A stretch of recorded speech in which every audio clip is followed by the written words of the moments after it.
Hello, everyone. Welcome to the Human Resolve podcast. I'm here with my special guest, John Tholen. John, please introduce yourself. Hi, Savio. My name's John Tholen. I'm a retired psychologist, cognitive psychologist. I practiced for more than 40 years. After 7 years of training, I have a PhD in psychology from the University of Miami and also a master's degree in public health from UCLA. You and I connected because you contributed to my interview series, Rising Through Resilience: How to Be Resilient During Turbulent Times with E30 magazine. Um, what I found really key is the fact that you mentioned something called focus positivity, this idea of using a strategy when it comes to that. Could you expound a little more on that? Sure. Focus Positivity, which is the name of my book, too, Focus Positivity, The Path to Success and Peace of Mind, is a strategy for managing our negative emotions. It seems as though our emotions and motivations are reactions to what happens to us in life, but actually, they're instead a response to our self-talk, the language that goes around in our minds. And so, if we delve into that area by focusing on what the thoughts are in our minds, we can actually get some control over our motivations and our feelings. And the focus positivity strategy is the most efficient way to do that. So take us back a little bit to your background. When you first began this endeavor, what were some of the hurdles or some of the, um, you know, things that you had to come across in order to get to where you were or are? Well, like everyone, I've encountered a number of challenges in my career. You know, we often don't go a planned route in our careers. Things just happen and we go with it. And so I never even knew that there was a field of disability psychology, but somehow I got connected to it through a patient that I was seeing in a weight loss program. And that became my practice. It was a disability psychology practice, and it became a specialty. And actually, in 2008, I wrote my first book, which was called "Winning the Disability Challenge," uh, which was specifically about how to cope with having become disabled. And then I continued practicing until 4 years ago.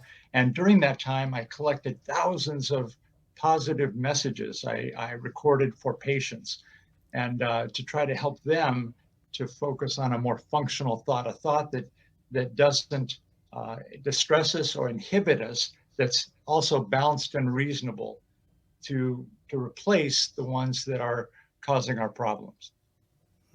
You- So I collected all those thoughts, categorized them, put together this focus positivity strategy that I stumbled on during the course of my training and career, and put it into a book that I tried to present just the essentials and make it as accessible as possible to anyone.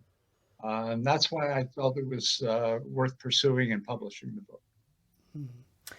in the article, you mentioned that at 32, you made the best decision of your life by marrying Sandy, and how Yes. subsequently you have two sons as a result. How has that transformed your life, that moment? Well, I personally find greater enjoyment in my relationship with my wife and my sons and my grandchildren and my friends than in any other area of my life. Uh, I really think that area of life, relationships, gives us a great opportunity for satisfaction. And I've been very fortunate, and I am trying just, living it one day at a time and enjoying it as much as I can. You spoke so eloquently about two occasions during your business where your psychological services and recently being disabled was threatened by legislative or insurance coverage changes. With such a complex world that we all live in now, do you find some sentiments that are echoed in those challenges happening in the world right now? Well, we all find ourselves confronted with problems and challenges. That's just the nature of life, and we try to do our best. We all, eh, for the most part, everybody is just trying to do the thing that seems best at the moment. And so when legislation threatened my disability practice on two different occasions, for the first time, I thought, well, I'm going to have to develop a general psychology practice. So I moved my office into a community with, where there'd be a lot of patients nearby who could walk to my office. And then what happened was a lot of the disability practices were folded because of this new legislation, but I continued to get plenty of referrals. So I didn't even have to change my practice much. And then the next time it happened, I thought, well, I better do something different. Maybe this is the opportunity for me to write my book. And that's when I wrote my first book. And that then led to more disability practices going out of business. But my book made me more prominent in the field. I got more referrals than ever. So my practice actually grew, even though the legislation was hurting those kind of practices in general. So all we can do is, take the step that seems most logical. We never quite know how things are going to work out, but we try to take the next logical, what seems the next logical step forward. And then we deal with whatever happens. Yeah, in the piece, you also mentioned this idea of right brain motivations versus left brain concerns and how to create that sense of family. Um, I'm just sort of curious. Can you flesh out a little bit more about that? Because I found that perspective so unique. Sure. Yeah, there's a psychiatrist, a neuropsychiatrist, and literature professor named Ian McGilchrist, and he's written a very complex and revealing book on the difference between the right side of our brain and the left side of our brain. And what the research shows is that the all of our information about the world comes into the right side, but the right side is silent because all of our language is on the left side. So the right side transmits the information to the left side of our brain, which then forms a virtual world, a model of how things seem to be.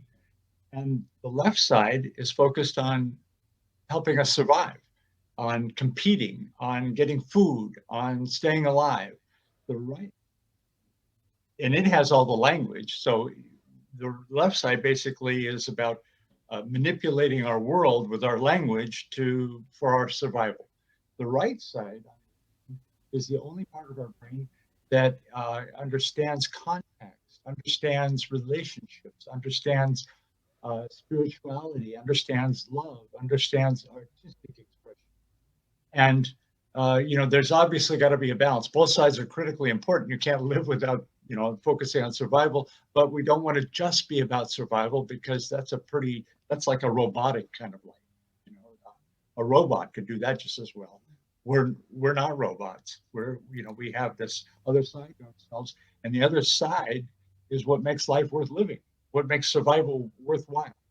And so I encourage people to look to the left, to the right hemisphere of the brain motives, things like becoming involved in community organizations, in volunteer efforts, in faith-based activities, in artistic expression, and then, like I'm doing, focusing on family and friends, my relationships None as of a us way are of making life meaningful, more meaningful. none of us are able to get to where we are unless we had some help along the way. And I know you mentioned Bernie Rapaport as being someone who really demonstrated or showed you that you really need to learn the other person's goals or interests. Um, what kind of impact did he have on your life? Well, Bernie was a very interesting person. I don't know if he's still with us or not. I haven't spoken to him in years. He was a psychiatrist who was the head of the Orange County Mental Health Department. I was one of his assistants when I was still training in psychology, before I had gotten my license, and he was he treated me like an equal, for one thing. He would he I he would walk every day from the mental health office down the street to his brokerage office. He'd take me with him. We'd just talk as he'd go back and forth. But he gave me a lot of good advice. He said that when you're dealing with people, the way you make the best relationship with them is to let them know that you're on board with their goals. You want to help them accomplish what it is that they want. And that's the best way to supervise people. the best way to treat patients, the best way to deal with supervisors, even. You know, your goals are my goals. And it works in relationships too. I had this epiphany when my wife and I were on a trip to Denver a few years ago. And I said, you know what? What's good for you is good for me. And she I said, love it. oh, yeah, that's kind of true. You know, if it's good for you, it's good for me. If you're in a relationship, that's a good motto. Yeah. So I wanted to come back to the focus of today's conversation about resilience. How do you define resilience, John? Resilience, obviously, it's the ability to do well again after you encounter an obstacle in life, a major challenge. But many people make the mistake of thinking that they don't have it. You know, like that it's something you either have or you don't have, like self-discipline. Almost everybody thinks they either have it or they don't have it.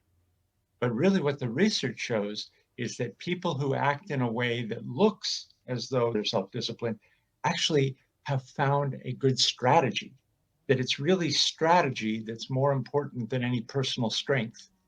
Uh, we're all basically, we're all humans. We all have weaknesses. We all have self-doubts. The key to finding success is to find good strategies.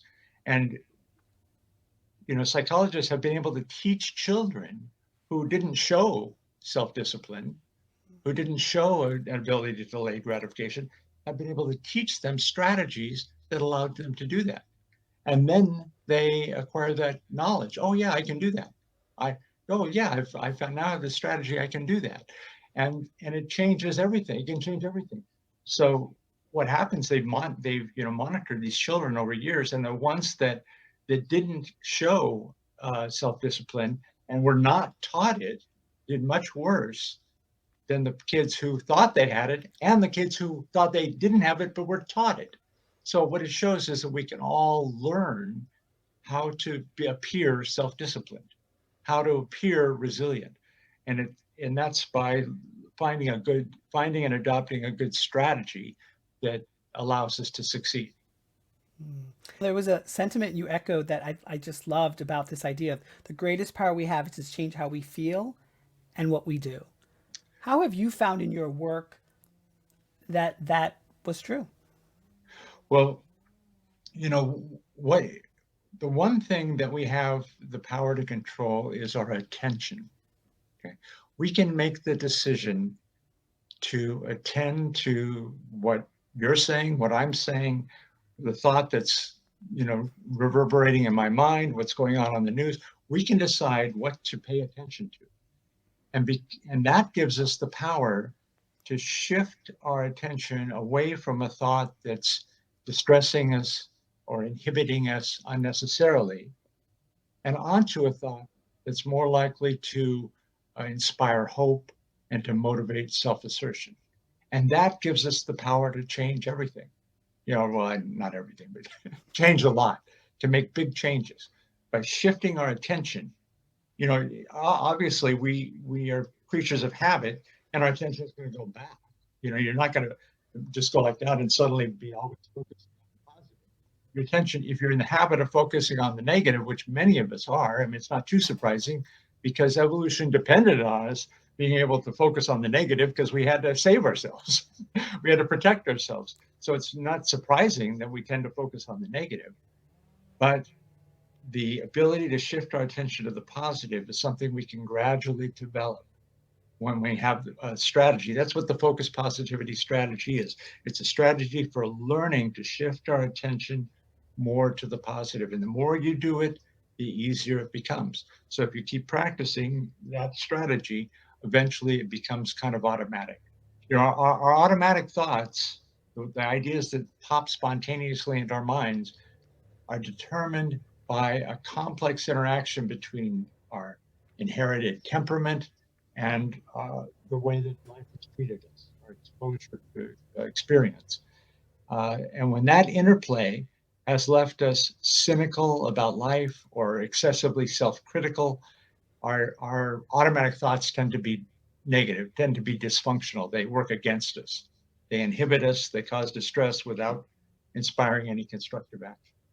So the goal of focused positivity strategy is to recognize those thoughts and then find balanced and reasonable alternatives, because those dysfunctional thoughts are almost always incomplete, unreasonable, and often completely wrong.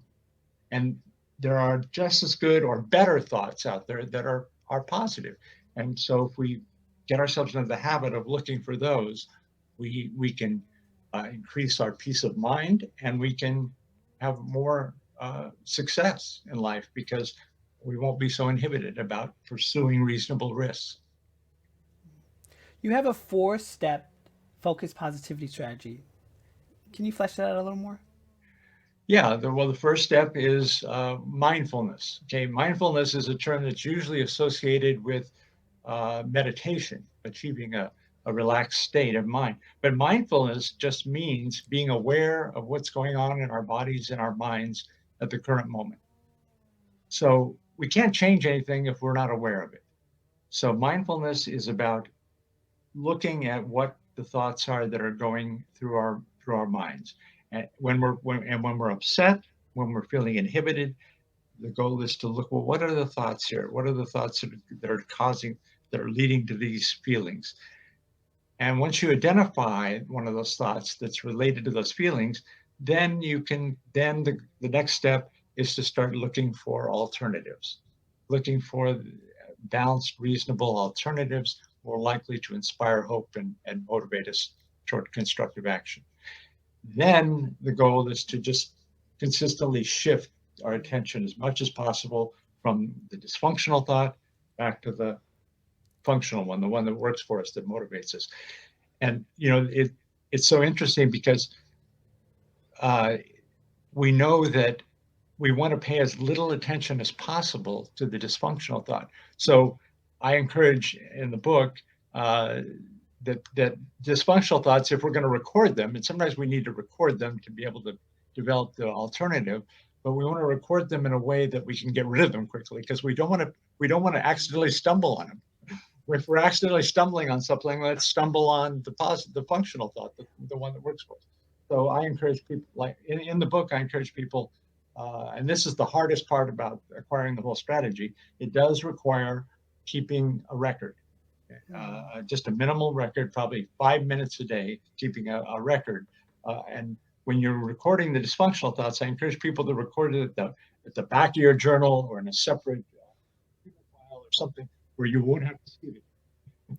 Because once you've identified the functional thoughts, you don't want to look at the dysfunctional ones again. Hmm. Yeah, yeah, yeah. I asked a curious question in the article about resilience and courage. Do you see them as one and the same or different? Well, I see them as similar, and I think that they're mostly illusions. Mm. uh, because the research on courage, I'm a little. I mean, courage is not a well-defined term. It kind of has a different meaning for different people. Uh, but when you're talking about, there has been some research on people who do courageous acts, selfless, courageous acts, like running into a burning building to save someone they don't know, or diving through the ice to save a stranger who's out in the middle of a frozen lake. Uh, and what they've discovered about those people is that they did it because they didn't stop to think. They were impulsive. Mm. They acted on impulse without thinking. That virtually anytime someone stops to think about consequences, they don't take those kind of risks, because it's not intelligent to take that kind of risk. It doesn't make sense unless that's a person that you can't live without, that's vitally important to you, or that you can't live beyond, if you don't do this, I can't face anybody, and that kind of thing. It doesn't make sense to take this kind of acts. And the people that look courageous are really people who are impulsive and don't stop to think. So really, it's kind of an illusion that courage is often based on an illusion, and resilience and self-discipline are similar in that they're based on an illusion that there's some special quality that a person has or doesn't have that allows them to show that kind of behavior. But they're really things that people can learn. You, you had mentioned that three key historical figures, George Washington, Mohandas Gandhi, and Sidney Poitier, are examples to you of resilience. Why? Well, they all had to overcome a lot of failures and disappointments and a lot of antagonism to become successful. I mean, uh, Sidney Poitier became the top grossing movie star in an era where people of color were pretty much pushed backstage or out of the building altogether. Uh, Gandhi, I'm recalling from the movie, he started off as an attorney in South Africa and didn't even realize that he was going to be the object of discrimination. That the white people in South Africa thought of him as a person of color. They wouldn't have anything to do with it. And then, then he had to face all the conflicts that were going on in India at the time. Uh, and then he managed to do something that probably is the greatest feat in the history of humankind. He managed to separate India from the British Empire without a war, without violence. It's like absolutely amazing that he was able to do that. And then, of course, he got assassinated for it by a radical person, who had a bizarre, extreme belief. Uh, you know, my book is right now up for the Eric Hoffer Award. It's a book. I mean, I have no idea where it is or if it's going to get an award or not. But Eric Hoffer wrote this book called The True Believer that impressed me very much when I was in college, and it's about how most of the damage that's done in the world is by true believers who have this absolute belief in something, and they're not open to looking at anything else. They're not open to considering that their their idea might be wrong. So it's obviously best for us to try to have an open mind. Openness is a key ingredient to being success, because without openness we can't make adjustments. We can't change. John, you spoke so candidly in the article about being born with a deformity on your foot. How has that Yes. experience changed you as a person? Well, it certainly helped to keep me humble. I didn't even remember this, but my older sister, told me that I was very upset by being teased by other kids. I don't remember that at all. I have no memory for being teased at all. I do know that I always put that sock and shoe on first. I cover it up. I hide it as much as I can. I think that's probably just a natural reaction. Uh, but fortunately, it didn't affect my physical capacity much. I don't have any problem walking. I even ran a marathon. So I'm fortunate that way. Uh, but it does certainly give me, when we have something wrong with us, when we see our weaknesses, it helps us identify with other people, because everybody's got weaknesses. Everybody's got something wrong with them. Has flaws, and they're often the way we connect to other people. I mean, some of the strongest bonds are formed with the other people who have the same problem we have. I mean, that's what happens in groups like Alcoholics Anonymous and any kind of self-help group that you go to. You're gonna Here's people like me. They're facing the same challenges I am, and that increases the likelihood that we're going to form a strong bond. So, John, what are your 5 steps that someone can do and be and act to become more resilient in their lives? Well, the first one is to focus on strategy. Okay? To focus on strategy. I recognize that being resilient doesn't depend on some quality, some trait that you might have or not have. Okay? That it's more about finding and adopting a good strategy. Then the second is, from my point of view, is focus positivity strategy, because that's the way we can change our feelings, and our motivations by adopting focused positivity strategy. Uh, so it's, being mindful of the thoughts that are affecting our self-talk, uh, looking for alternatives that are balanced, reasonable, and inspiring, um, and then shifting our attention to those every time they go. Every time we find ourselves focusing on those adverse thoughts, shift our attention, pull out the positive thought, and review it, and go, oh yeah, this is at least equally valid as that one, and this one makes me feel better.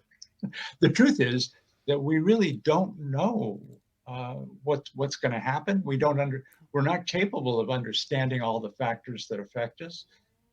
So a lot of what goes on in our lives is kind of illusory.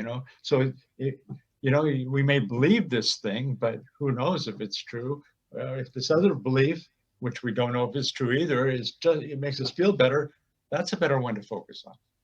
Uh, so a lot of it has to do with remaining humble, that your ideas may be wrong. They may be not the best ideas. Hmm, wonderful. So I would like to transition into what I call the brainstorming section here. In the article, I asked a very curious question about what, if there was a movement, what would that movement be? And your idea was really about shaping strategies focused on positivity, right? The mindful thoughts, the identifying of dysfunction, and the alternative ideas for hope and action.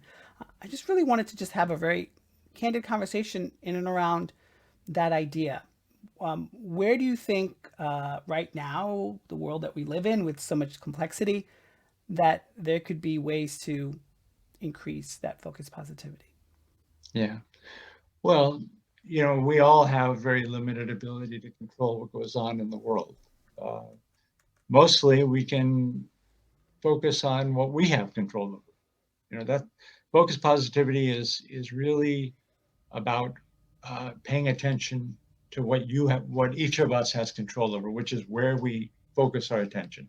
So, if there's this horrible war going on, we're bombarded with distressing war news. Sometimes it's a good idea to limit our attention on that, because it makes you feel helpless. Helplessness and hopelessness don't help anyone. So the goal is to try to refocus our attention on something where we have some ability to control. We have some power. Where do we have power? Well, maybe there's some kind of donation we can make. Maybe there's a letter we can write. Maybe there's, you know, it doesn't make any sense for me to sign up to go fight in the war. They wouldn't want me anyway. But it doesn't make sense for us to put ourselves at risk in that way. But if, what I can do is I can write an article that maybe it will help others deal with the war news better. Uh, there it's always possible to find some way to think about things that's going to be less distressing. And with respect to the war, I mean, it does appear now that maybe things are beginning to wind down. Maybe there's going to be some kind of truce, or maybe there's going to be a negotiated settlement of some kind. I mean, it's a horrible situation, but it looks like maybe we're beginning to come out of it, just like we seem to be coming out of this pandemic. Things may start to get a little bit more normal. Uh, that's that's a positive thought. That's a functional thought. And then what can I do? Well, I can try to take care of myself and the people that I care about. That for most of it, that's about as much as we can do. We're Very few of us have any ability to control world events. Yeah. Even the people that do don't seem to be able to do anything. It's true. I mean, I often say, as you know, I'm a stage 3 cancer survivor, and I often tell people that it's really about owning your personal power to some degree. Like, you can obviously defer to the doctor; they have their expertise, and you're under their care. But a lot of healing takes place in the home. A lot of healing takes place outside of the clinic, outside of everything else that you need to do for your particular, let's say, medical issue. And I think personal responsibility is another key factor. And so when you mentioned this in the article, really what sort of popped into my mind was just remembering. So I was in the hospital for 2 weeks. My last 3 days before I left, I was given my first round of chemo, and I had 4 roommates, and one of them in particular was very glaringly. There's something. He just was complaining all the time. He would be yelling and screaming and complaining. And I said to him one night, I said, listen, like, what are you rushing home? Because he wanted to leave. He had to do he had like radiation appointments. He wanted to leave. I said, what are you rushing Oh, home for? Do you have like a family? He goes, no, I just have a dog. And I'm like, but you're here for healing. Like, none of us want to be here, but you're here for healing. So why don't you at least try to center yourself and be calm in yourself? And of course, to me, it made sense, right? But then I spoke to a friend about it when he was outside of the room, and she's like, you don't get it. And I'm like, what do you mean? She goes, he's scared because he's going to die. And even though you're handling it the way you're handling it, he's coming from a different perspective. And so I mm, bring this to this conversation because it's easy to tell someone to be positive, but when you don't know their history, when you don't know their traumas, when you don't know how they see and view life, it's very difficult. And so I just really wanted to just have this conversation to just flesh out how can that be strengthened, or how can that be emphasized. And really, I often tell people is you have to come back to self, because self will allow you to get a new perspective and clarity on things. yeah. Well, it's also important to understand that everybody has their own perspective on everything. And very rarely are we going to change somebody else's perspective. And it's probably counterproductive to even try. Uh, what the studies have shown, with this political divisiveness that we have in our country now, people are having these huge arguments and calling each other idiots, and but the only thing that's been shown to actually help to lead to less divisiveness is to find some common ground, to find a way to talk about the ways we're alike rather than the ways we're different, because we're all way more alike than we are different. And so the goal is to focus on where we're the where we have commonality, how we can agree with each other, how we can understand each other. Even asking somebody who has completely different viewpoint, uh, how did you come to think this? Well, tell me what's happened in your life that led you to this point, and not criticizing it, not trying to argue against it, just showing an interest in understanding how they got to their viewpoint. And then acknowledging that, oh yeah, I can see how, because the truth is that if you could see everything from that person's perspective, you would understand completely why they believe this. And so if we can capture that everybody has a reason for what they feel and what they do that makes sense to them, uh, then that makes everything understandable and forgivable, Yeah, I including call it. including yeah, including Yeah, ourselves. Including, it goes for our own behavior. If you understand that everything that we do has an explanation, that that really we're the result of a lot of different competing motivations and forces, and what we do is explainable and understandable and therefore forgivable. We that makes it that helps us to forgive ourselves for the mistakes we made. yeah. I call it the Margaret Mead lens. Margaret Mead, the famous anthropologist, she would go in Yes. and she would just record and be a part of and not judge and not tell and just Yeah. really view. And I really love that perspective. I try every day. I try every Yeah, day to to be not to that be person. judgmental. Oh yeah, yeah. Well, that's the whole essence of Buddhism, is right, is to accept without judgment, Yeah, to it's just hard. accept and try not to judge. Wonderful, John. Well, this was fascinating conversation. Where can my listeners and audience find out more about you and your book and the work Well, you're the doing? website is focuspositivity.net, focuspositivity.net, and that will give you more information about me and about the book. Wonderful, John. Well, thank you so much. I thoroughly enjoyed this conversation. Thank you. Good, I did too. Thanks, Savio. Sure.